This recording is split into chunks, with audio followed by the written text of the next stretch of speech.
Uma boa tarde a todos. Agradeço muito o convite feito pela Casa Espírita Nosso Lar, da cidade de Barretos. Casa que nós sabemos realiza um belo trabalho na caridade, na assistência. E ainda mais que este mês está comemorando uma homenagem a Chico Xavier.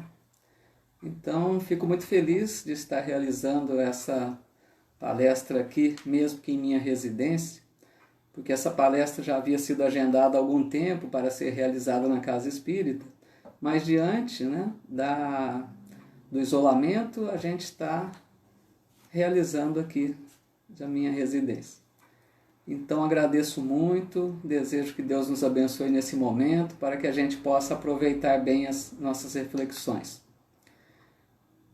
O tema que escolhi para comentar hoje com vocês é sobre o perdão. Até intitulei a palestra como O Poder do Perdão, porque nós vamos tentar refletir um pouco sobre a importância do perdão e da força do perdão em nossas vidas. Essa palestra está baseada principalmente no capítulo 10 do livro O Evangelho segundo o Espiritismo, que o título é Bem-aventurados os que são misericordiosos. Se a gente observar no Evangelho, nós perceberemos quantas vezes Jesus se refere ao perdão. Tamanha a importância do perdão em nossas vidas. Nós sabemos quanto nós temos de necessidade constante de exercitar o perdão em nossos dias.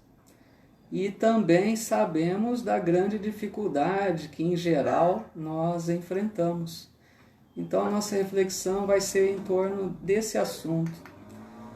Então, no Evangelho de Mateus, tem uma das bem-aventuranças, quando Jesus diz assim: Bem-aventurados os que são misericordiosos, porque obterão misericórdia. Então nós percebemos por essa bem-aventurança que quanto mais nós conseguirmos perdoar, sermos misericordiosos, mais nós mereceremos a misericórdia de Deus. E quanto que nós precisamos da misericórdia divina em nossas vidas. Porque nós sabemos, de acordo com os ensinos da doutrina espírita, que nós trazemos uma bagagem de débitos do passado, nós temos muitas pendências ainda para corrigir, para resgatar.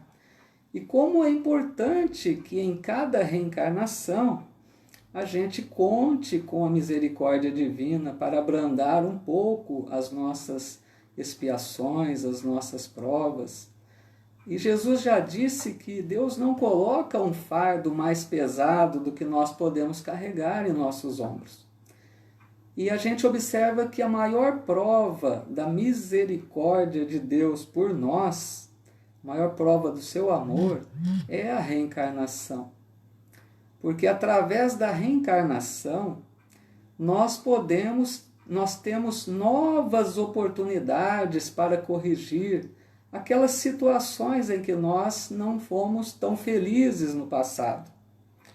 Imaginem se houvesse, como já se pensou muito, na ideia de um inferno eterno, quando a alma seria condenada a um sofrimento eterno pelos erros cometidos durante a vida. Mas a doutrina espírita vem nos explicar que não. Deus é misericordioso. Deus nos ama e Ele nos concede, então, inúmeras oportunidades através da reencarnação, para que a gente vá aprendendo, resgatando, fazendo novamente aquilo que não foi tão bem feito. E analisando um pouquinho a importância do perdão em nossas vidas, primeiramente a gente reflete que nós somos o primeiro beneficiado se nós perdoarmos. Porque às vezes a gente pensa que perdoando nós estamos fazendo um favor para o outro, mas na verdade nós estamos nos ajudando. Vamos pensar em alguns pontos. Primeiro, quando a gente não perdoa, nós estabelecemos um vínculo, uma ligação mental com aquela pessoa com a qual nós temos as nossas diferenças. Aconteceu algum problema. E é uma ligação constante. Constantemente estamos trazendo aquela pessoa ao nosso pensamento. Não conseguimos, às vezes, organizar a nossa vida, porque sempre esse problema surge na nossa mente, nos dificultando. Nós ficamos presos a essa ligação doentia. Então, se nós perdoamos, nós cortamos esse vínculo, nós cortamos essa ligação que estabelecemos então com aquela pessoa. Uma outra coisa, quantas pessoas nós conhecemos que às vezes passam longos anos distantes de familiares queridos, até de irmãos, porque em determinada fase da vida se desentenderam e por não perdoarem ficam com inimizades. E essas pessoas às vezes atravessam uma vida inteira sem conversarem, sem voltar a se encontrar. Então, olha a importância de se perdoar. E se muitas vezes a gente se voltasse no problema ocorrido, poderíamos constatar que muitas vezes foi algo banal, algo simples que desencadeou todo aquele problema, e por orgulho ferido a pessoa não perdoa, se afasta e prefere se manter à distância. Como é importante perdoar, porque nós estamos aqui, nós sabemos, com aqueles que temos necessidade de convivência, de nos acertarmos, de aprendermos a amar. Então, o perdão nessa questão também é essencial. E eu lembraria mais uma situação apenas para reforçar essa ideia da importância, que é o perdão, na verdade, representa a cura de muitos males. Imaginem uma pessoa que não conseguiu perdoar ainda. Essa pessoa carrega consigo mágoas que ela vai arrastando através de longo tempo, às vezes semanas, meses, anos. Essa mágoa está ali no seu coração. E se essa pessoa não consegue resolver esse problema, essa mágoa danifica a tal ponto que em determinado momento ela vai se transferir ao corpo físico, gerando doenças, e doenças às vezes de graves proporções, como um câncer, por exemplo. Então imagine a importância do perdão para curar, para livrar a pessoa até de doenças. Então a gente vai chegando à conclusão que o perdão é para o nosso próprio bem. E o perdão de Deus? Como será que ele acontece? Deus nos perdoa? Deus fica ofendido com as nossas ações? Tem então um trecho no Evangelho escrito por Mateus que Jesus diz assim: se perdoardes aos homens as faltas que cometerem contra vós, também vosso Pai Celestial vos perdoará os pecados. Mas se não perdoardes aos homens quando vos tenham ofendido, vosso Pai Celestial também não vos perdoará os pecados. Essa colocação faz a gente refletir um pouco, baseado nos ensinos da doutrina espírita. Porque, primeiro, nós precisamos pensar uma coisa: a ideia do entendimento de Deus nas criaturas vem evoluindo com o passar do tempo, com o passar dos séculos. Vamos relembrar que a época, por exemplo, longínqua, a época de Moisés, Deus era tido pelas criaturas como um ser cruel, vingativo, um ser que era preciso oferecer sacrifícios para acalmar a sua ira. Então vejam a ideia que aquele povo tinha a respeito de Deus. Muito tempo depois, vem Jesus à Terra, trazer um grande avanço para a humanidade no entendimento das leis de Deus e da própria divindade. Então Jesus vem dizer que Deus é o Pai amoroso, misericordioso, que ama todos os seus filhos incondicionalmente. Lembro aqui até aquela citação que Jesus faz quando ele conta sobre aquele pastor que tinha 100 ovelhas. E esse pastor cuidava bem de todas elas, mas uma das ovelhas desgarra-se do rebanho. E o que esse pastor faz? Ele deixa as 99 e parte em busca daquela que se desgarrou. É uma ideia para imaginar que Deus não desampara nenhum de seus filhos, para a gente ter uma ideia de como Deus nos ama. Então, chegamos à conclusão de que Deus não fica ofendido com as nossas ações.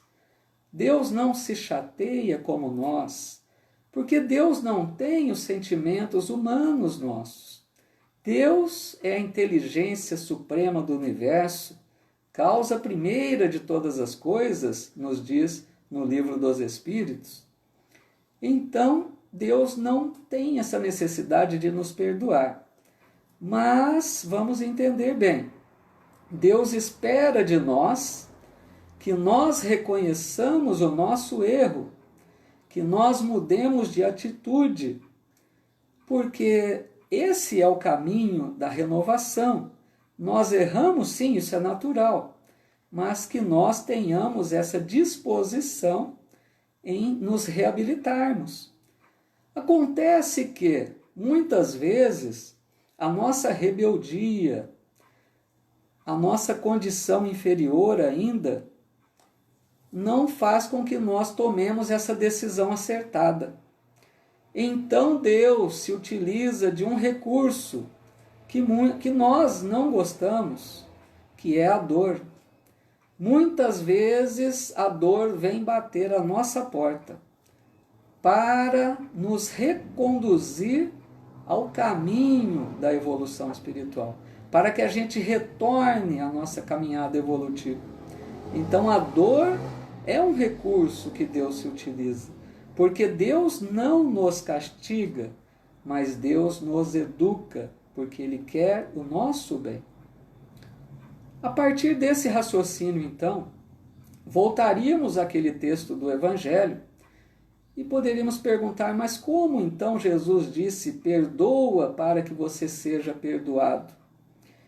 Na questão número 621 de O Livro dos Espíritos, Allan Kardec pergunta então, onde está escrita a lei de Deus?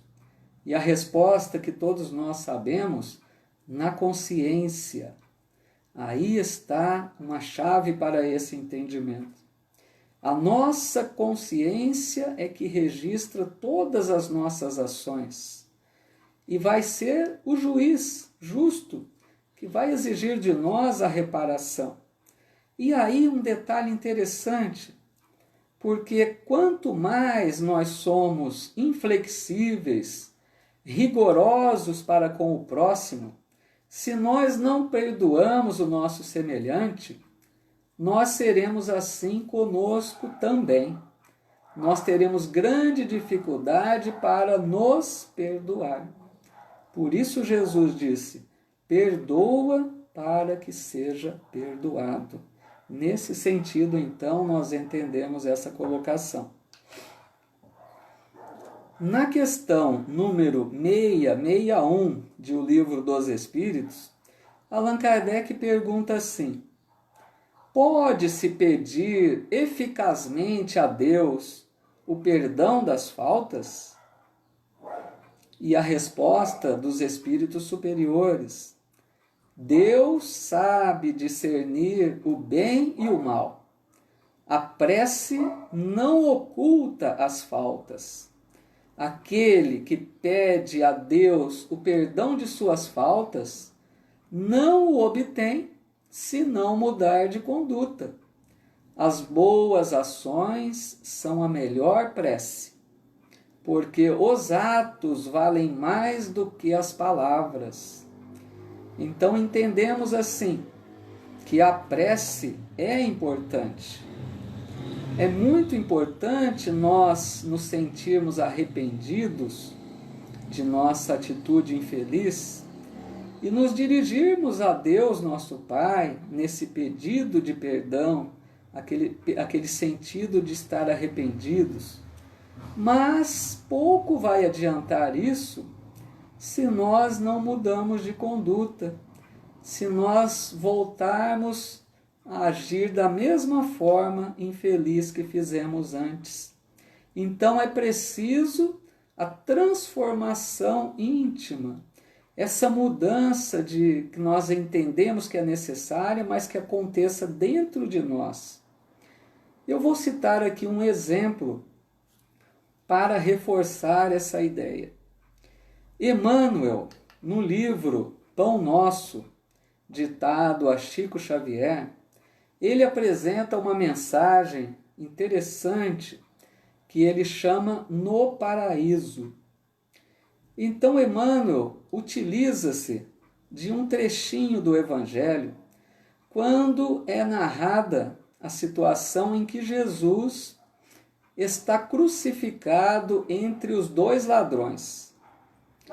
Então, um dos ladrões, aquele que depois passa a ficar conhecido como o bom ladrão, ele volta-se a Jesus e pede ao Mestre: Senhor, lembra-te de mim quando estiveres no teu reino.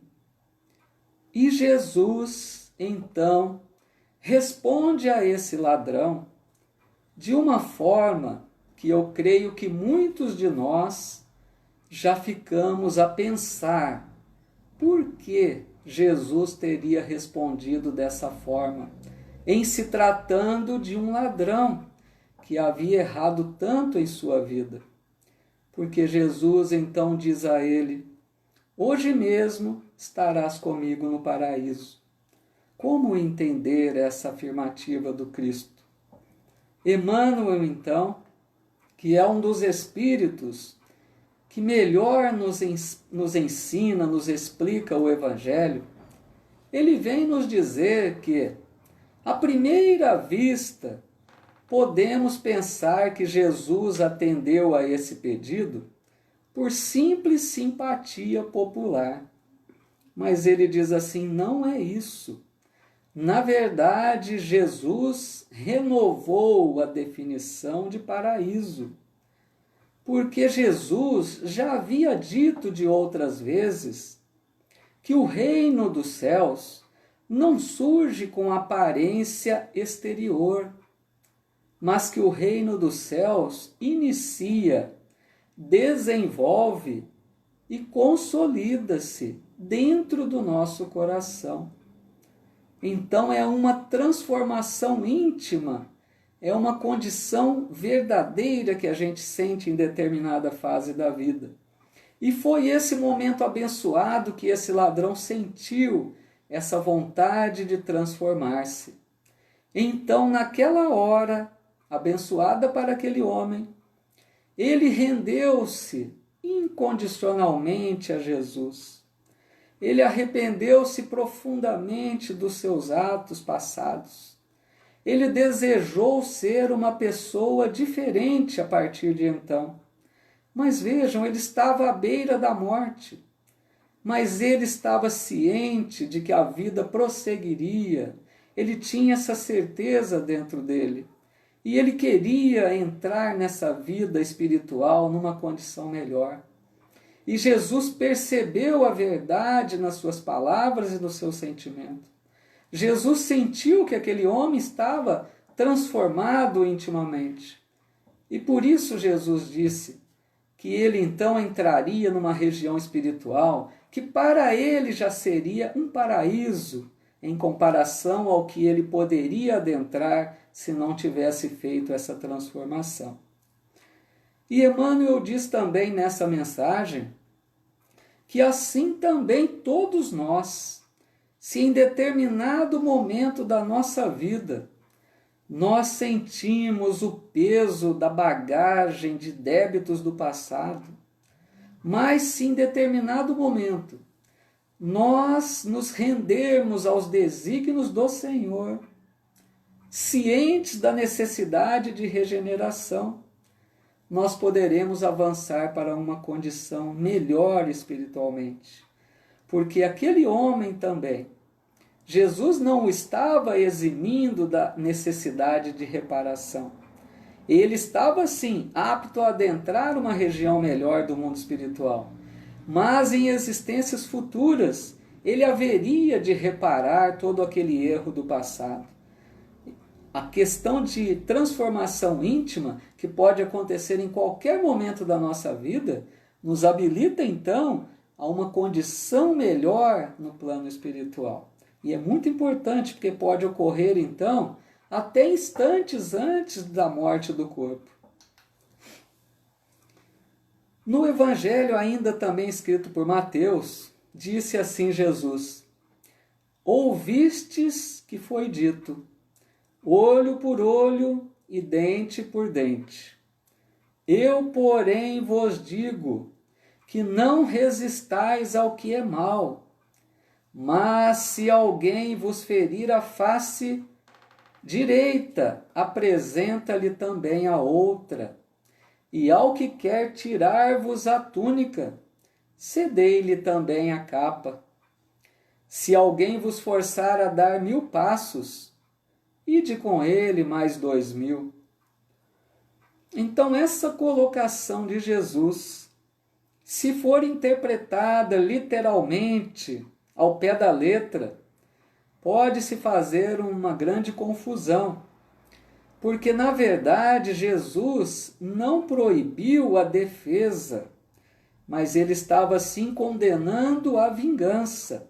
É lógico que se alguém nos agride, nós não vamos nos deixar que o outro faça mais agressões para nós.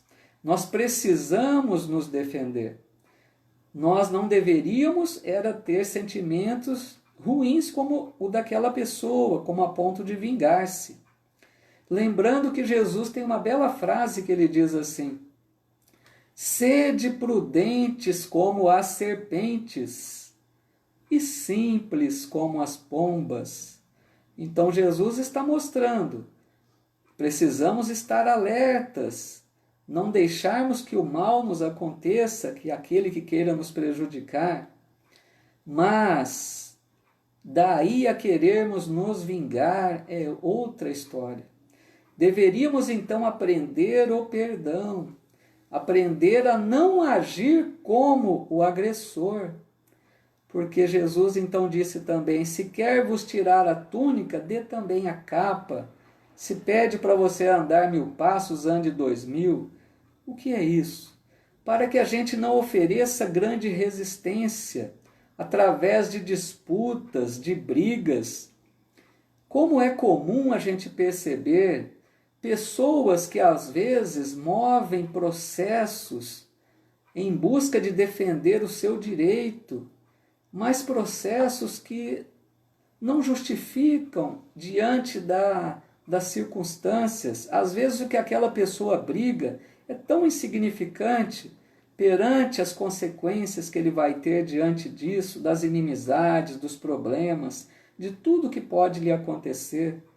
Então Jesus passa essa ideia para que nós analisemos bem se vale a pena ficar disputando tanto, brigando, exigindo até o último centavo do nosso direito. Que a gente não precise agir da mesma forma do agressor, mas que aprendamos a perdoar. No momento já em que Jesus está próximo do final da sua missão aqui entre nós, naquele momento em que ele é preso pelos soldados romanos, no meio daquele tumulto, daquela confusão, Pedro, que estava próximo, no desespero, ele puxa de uma espada e corta a orelha de um soldado fora. Jesus, com toda a sua tranquilidade, o repreende e lhe diz: embainha a tua espada, Pedro, pois todos os que lançam mão da espada, por ela perecerão. Apresentando-nos assim a lei de causa e efeito, tão conhecida no nosso meio espírita. Essa lei justa e sábia que nos traz de volta os resultados das nossas ações, boas ou más. Então a gente sabe que tudo que nós fizermos, nada passa despercebido, porque a consciência registra tudo e vai exigir de nós a reparação. E muitas vezes, quando a dor bate à nossa porta, nós nos revoltamos e esquecemos que nós estamos recebendo muitas vezes o retorno dessa lei. Porque é tão comum as pessoas dizerem assim: quantas injustiças existem no mundo. Quando a pessoa vê o jornal, fica estarrecida de ver tanta crueldade, tanta maldade. Então, realmente, se nós olharmos a vida com esse contexto de uma única existência, realmente há muitas injustiças. Mas não existem injustiçados, porque nós precisamos lembrar da lei da reencarnação. Então, aquela pessoa que hoje nós vemos sofrendo uma agressão, que é comum as pessoas dizerem: mas essa pessoa tão boa, tão honesta, tão digna, por que merecer algo tão cruel? Então Deus não seria injusto a tal ponto. Nós precisamos entender que aquela pessoa que hoje sofre essa agressão é um espírito reencarnado, que em suas existências passadas cometeu algo semelhante a essa ação. E hoje ele sofre essa expiação não por castigo divino, mas para que aquela lição fique impregnada nele, para que ele não venha a cometer esse erro novamente. Então disse Jesus: é necessário que venham os escândalos, mas ai daquele por quem venha o escândalo. Quer dizer, Jesus já sabia que a condição de mundo em que vivemos, expiações e provas, estamos sujeitos a essas dores, a essas atitudes cruéis. Então a pessoa, o espírito, a hora que reencarna, ele está ciente, já alertado pelos mentores espirituais, de que em determinada fase de sua vida haverá de passar por essa situação dolorosa, por essa expiação. Ele já sabe isso antes. Mas o interessante nisso tudo é que nenhum espírito nasce predestinado a fazer essa ação contra esse que vem já com essa programação espiritual. Ou seja, ninguém nasce predestinado ao mal. Então a gente poderia perguntar: mas quem vai agir para acertar a dívida dessa pessoa? Então Deus, que é sábio e perfeito, que nos concede o livre arbítrio, ou seja, qualquer um de nós escolhe o que quer fazer de sua vida. E nós sabemos que ainda existe um número muito grande de pessoas que decidem pela sua vontade, pelo seu livre-arbítrio, em cometer o mal. Então aquela pessoa que está reencarnada, sujeita a sofrer uma situação dolorosa, será atraída magneticamente para aquele que quer cometer o mal por sua livre vontade. Então esse agressor, na verdade, é um instrumento da lei divina.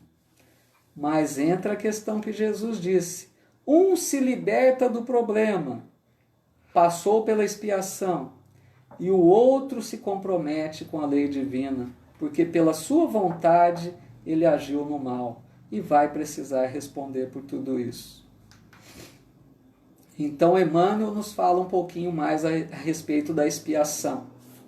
No livro Justiça Divina, Emmanuel tem essa frase muito interessante que ele diz assim: a expiação é medida da lei apenas para os corações endurecidos. Medida da lei apenas para corações endurecidos. Para entendermos isso, vamos pensar um pouco. Quando nós cometemos um erro contra algum semelhante, ou seja, nós fomos contra aquilo que Deus estabelece para nós, nós entraremos em um processo de reabilitação espiritual. Esse processo é compreendido por 3 fases: arrependimento, expiação e reparação. Então, com essa frase de Emmanuel, ele está dizendo que a expiação, que é um dos itens do processo, pode ser amenizada ou até suspensa, porque depende se nós estamos com corações endurecidos. O que é isso? Quando um espírito reencarna, ciente de que tem que enfrentar uma expiação dolorosa, e expiação, creio que todos sabem, seria sofrer aquela mesma coisa que cometeu a outro.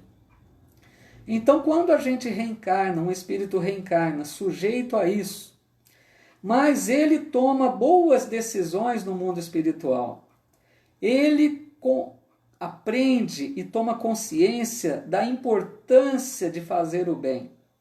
E se na sua próxima existência ele vem totalmente modificado com relação a agir no bem, ser caridoso verdadeiramente, trabalhar em favor do semelhante, ele está aliviando as suas dores, aliviando a sua expiação, que não precisa ser tão rigorosa. Porque o próprio Cristo já disse, e Pedro registrou na sua primeira epístola: o amor cobre uma multidão de pecados. Então a lei de Deus é lei de amor. A opção pela dor é nossa. E eu vou ilustrar com uma historinha rápida essa questão. Contam que havia um homem espírita, muito bondoso, caridoso, aquela pessoa que só fazia o bem, dedicava a sua vida ao semelhante. E essa pessoa trabalhava em uma fábrica, uma grande fábrica, que tinha na sua estrutura aquelas grandes engrenagens. Então, determinado dia no seu trabalho, esse homem passa por um problema, um acidente, e ele vê o seu braço preso nessa engrenagem. Aquele desespero total, eles o levam ao hospital, e os médicos atuam rapidamente, e depois das cirurgias feitas, os médicos vêm dizer que aquele homem correu um grande risco de perder o braço, mas que com a atitude rápida deles, ele perdeu apenas um dedo.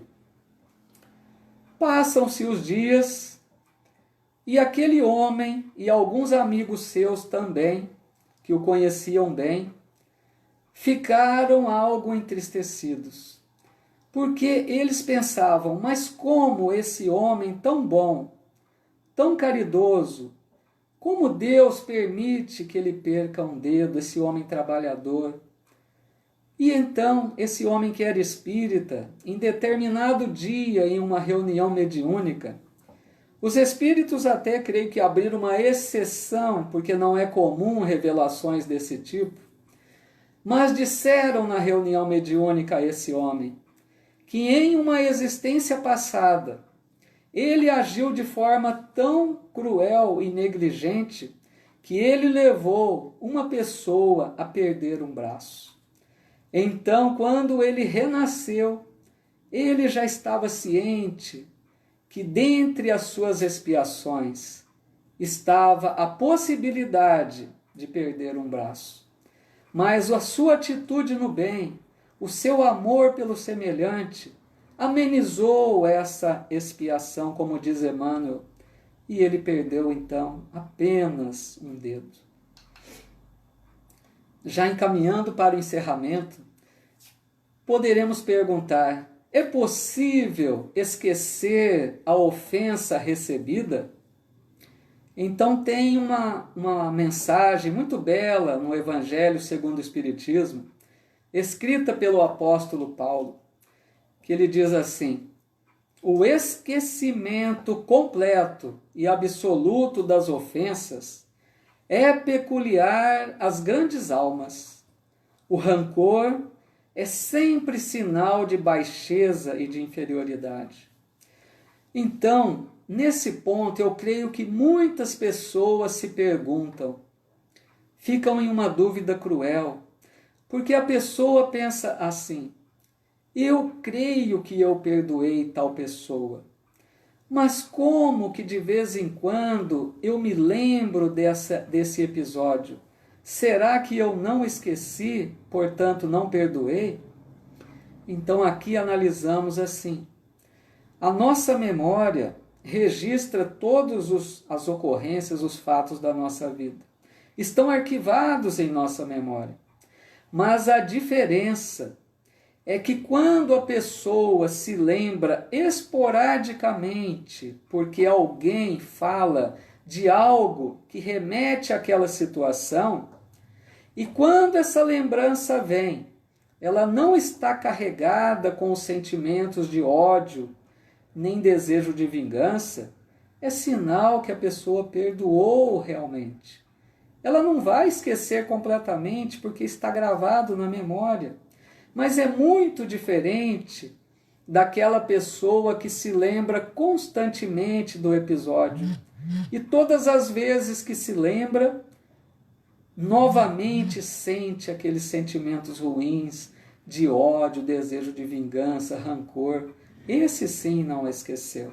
Então fiquemos tranquilos se nos encontramos na primeira situação. E eu quero então encerrar essa minha reflexão com uma história, até em homenagem a esse mês que a casa faz a Chico Xavier. Trago aqui uma mais das belas histórias de Chico Xavier. Essa história está na internet, narrada por Divaldo Pereira Franco, e tem o título de História do Perdão. Então conta Divaldo que quando Chico era ainda jovem na mediunidade, aconteceu um crime hediondo na sua cidade, Pedro Leopoldo. Um jovem fora assassinado, deixando a mãezinha viúva muito triste e muito preocupada, muito desolada. Alguns dias depois, durante uma madrugada, Chico Xavier recebe a visita de um espírito desencarnado. Era uma amiga sua que lhe pede que ele fosse até a casa daquela mulher para fazer o evangelho no lar junto dela.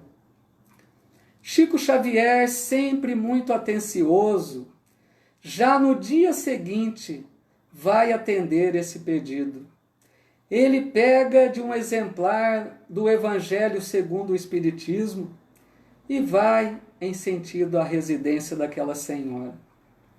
Lá chegando, ele explica a ela o motivo da sua visita. É muito bem recebido por aquela mulher, o convida a entrar. Então eles se sentam à mesa e Chico Xavier pede a ela que abra o Evangelho de uma forma aleatória para selecionar uma mensagem a ser lida naquela hora.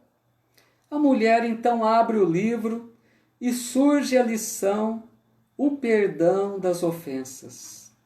Mais uma vez a gente vê as mãos da espiritualidade sempre intercedendo a nosso favor.